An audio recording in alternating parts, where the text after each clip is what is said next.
Good morning mga kapatid. Nalaman na natin ang tunay na pangyayari regarding kay Azurin, no? Ang magiging opinion ko dito is ito na yung tinatawag na karma sa mga taong sumunod sa kautusan ng mga hudas sa pamahalaan. Alam nyo, ganyan talaga nangyayari kapag ang tao hindi nag-iisip at basta na lang sunod ng sunod sa mga leader kahit hindi dapat sundin. Ito po ay regarding siguro sa EJK at sa war on drugs, kung bakit siya ay hindi naman siya dineport hindi siya tinanggap sa airport. So alam nyo, napakasakit isipin na ang travel mo ay A to A lang, no? Airport to airport. Nakakalungkot kasi kapwa natin Pilipino, pero nakaranas ng mga ganyang kahihiyan. Alam nyo mga kapatid, kung sila lang sana na mga nasa ahensya ay hindi basta nakikinig sa leader, kahit sabihin pang presidente, kahit sabihin pang vice president, hindi dapat sinusunod pag alam nilang mali.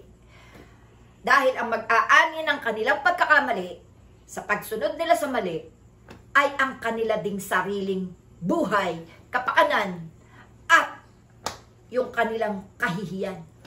Di ba nakakahiya kapag ganon? Pero damay tayo. Damay tayo sa kahihiyan na napapala nila. Bakit? Abay, ikaw na. Sa dami ng tao sa airport, pag nakita ka, naturingan ka na isa ka sa pinakamataas sa ahensya ng Pilipinas, ng gobyerno, makikita ng kapwa Pilipino, makikita ng ibang pasahero. O bakit ganun? Hindi siya tinanggap ng immigration doon sa Canada. Kasi nga, nandun, buong mundo nakarecord ang mga good and bad record ng mga umuupo sa gobyerno, lalo na sa mga agencies ng government. Kasi, bakit? Kasi ang ahensya, ang katuwang ng mga presidente at ng mga vice president sa pagpapatupad ng tama o mali sa gobyerno at nakaladlad ang mga pangalan nila sa buong mundo. Ngayon, dahil naging pasaway si Duterte at saka si Marcos sa ICC, pati na mga ahensyang ito na kinasasangkutan ng kapulisan, ng DOJ, lahat na kumalaban sa ICC dahil gustong bigyan ng ICC ng tamang hustisya ang mga nabiktima. Hayun, na-catch up sila. Di po ba? So, ano ngayon ang pakiramdam ni Azurin?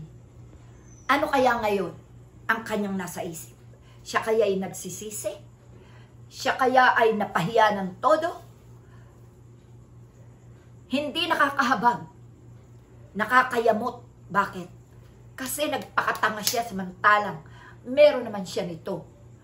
At napalagay siya sa isang ahensya bilang mataas. Pero hindi niya pinairal ang tamang batas. Salamat mga kapatid. Magandang araw sa inyong lahat.